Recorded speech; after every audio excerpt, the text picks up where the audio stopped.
Hey guys, it's Pat from Pat's Brewery, and we're going to be looking at the 3-vessel system today. It is a 3-vessel stainless steel system, kind of built up over a few years of me doing all grain.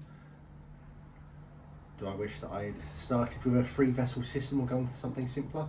Oh, who knows? Who knows? Anyway, we're going to be talking about the pots themselves. Really, that's not going to take too long, but one of you asked for a little bit of information on the mash tun that I've got here, the 20-gallon SS Brew Tank mash tun. So we'll focus a little bit on that, and yeah, we're going to squeeze this video in between doing things during the brew day. So yeah, that's why there might be some changes or some cuts that you're going, wait a minute, that wasn't there a second ago. So yeah, we're going to go POV as I talk through the system. So starting off left to right, over here we have our HLT. So this pot is a 50-litre pot. I got it off of eBay a very long time ago. I couldn't even tell you who the seller was. You know, it's done me well over the years I've had it, although it is a little bit beaten and battered. Something that definitely should have been changed a while ago is I'm still using a bit of brass down there for the weldless fitting. The sight glass has been changed over a number of times. A pot's a pot, really. Nothing too exciting about it. We're running a 3 kilowatt element in there. So yeah, it gets hot pretty quickly. Sight glass is just a no weld sight glass onto a stainless steel elbow.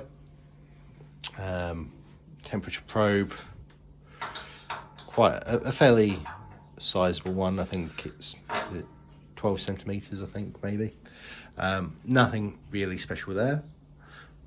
Let's skip over the mash tun and over to our boil kettle. Our boil kettle is the exact same model as our HLT, our hot liquor tank. The only difference is that we have a 6 kilowatt element in there, which allows us to get up to that boil temperature a hell of a lot quicker. That is about it with regards to those two. There's nothing special about them. I think I actually got them on a real bargain, although what I will say is that maybe the quality of the metal is not as good as some other bits that you can buy. Well, actually the main difference on this one that I have done is I took off the handle and stuck in a cam lock fitting, because underneath here, unless I've removed it, is a little spray ball, which I use for a little bit of clean in place. So there's that there. Before going on to the main event, let's just do a quick rundown of what we've got down here. So we're running two Brew Pump 3000s. These, I think, were purchased from, was it Keg Kingdom? Maybe. Yeah, they do what I need to do. I specifically keep one for mainly water circulation and one for wort. That does mean that, you know, that wort one tends to require a lot more cleaning. Surprise, surprise. And then we've got our plate chiller just in there. I still need to fit that out a little bit better because it's kind of precariously balanced at the moment. But yeah, again, that does its job pretty well. It is something that you need to vigorously clean straight after your brew day, otherwise it can gather a bit of gunk, which is never nice. But one of the main things that is a pain with this one and they have changed it since the beer side. You might be going, they are not 1/2-inch connections. No, they are not. They are about 1 inch.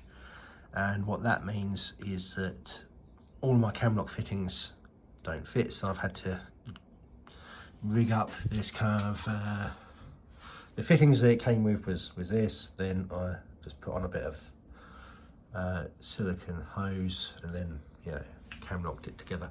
I am looking at getting a 1 inch to 1/2 inch stainless steel fitting that I can then use to go straight onto the camlock rather than having this, because I know it doesn't look that great, but that's all in the works for the future. And so we have our main event, the mash tun. So as I say, this is the 20-gallon SS Brewtech mash tun. It is a big old bit of kit. Do you need a 20-gallon mash tun? No, is the answer. Very simple. Especially if you're doing 23-litre batch sizes, you definitely don't. Let's just open this up and I'll show you what this is. A 23-litre batch size, and if you can see down there on the literage, this is coming to less than 15 litres, or less than 4 gallons. So if you imagine if we had the 10-gallon mash tun, obviously volume is going to be exactly the same, so you've got loads of room in there. I'll show you a bit later, once I've added in my striking water, how high the water comes up to and everything, but again, there's no need for this. Technically, even if we doubled this, so assuming that we had double the amount of grain, so you're talking more along the lines of 25 to 28 litres of grain, then the water, we can again make the same sort of assumptions once we've got the water in there to show you. But yeah, you really don't need it to be this big, but I do like the fact that I've got it, and maybe one day in the future, if I ever open my own brewery, this will be one of the parts for the pilot kit. Who knows, who knows. Right, with regards to the ports that this thing came with, so we've got 2 camlock fittings here. I say came with, it came with the bits for the camlock fittings to sit onto.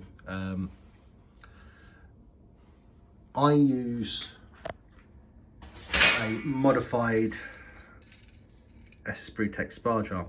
Now, the way that the spar arm is meant to be is it's meant to have a down pipe as well, which hooks onto here, but I was finding with the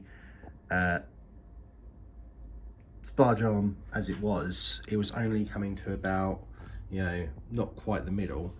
Oh, let's zoom out. Not quite the middle of the mash tun, so it actually wasn't, of course, so it wasn't actually evenly distributing the sparge water. So what I've ended up doing is kind of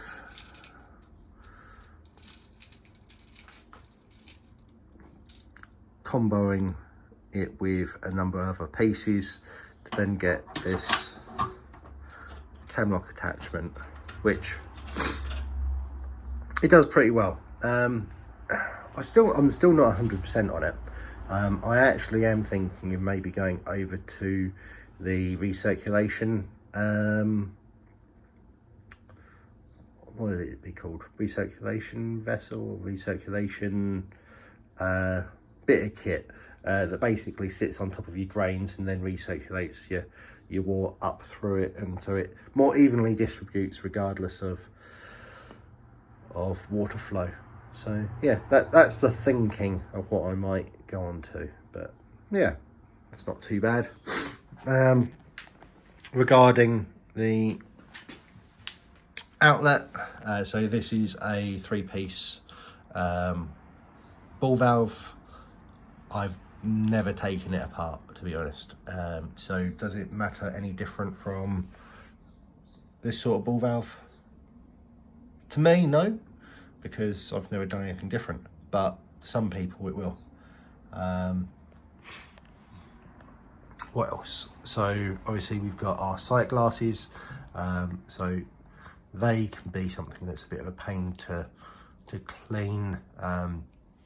Obviously these do pop out, and then what I end up doing is just spraying the hose down there and jetting any grain that's got in them out of there. But if you do forget to do that and leave it a little while, there's a, you know, it's a little bit of a well that can build up some gunk.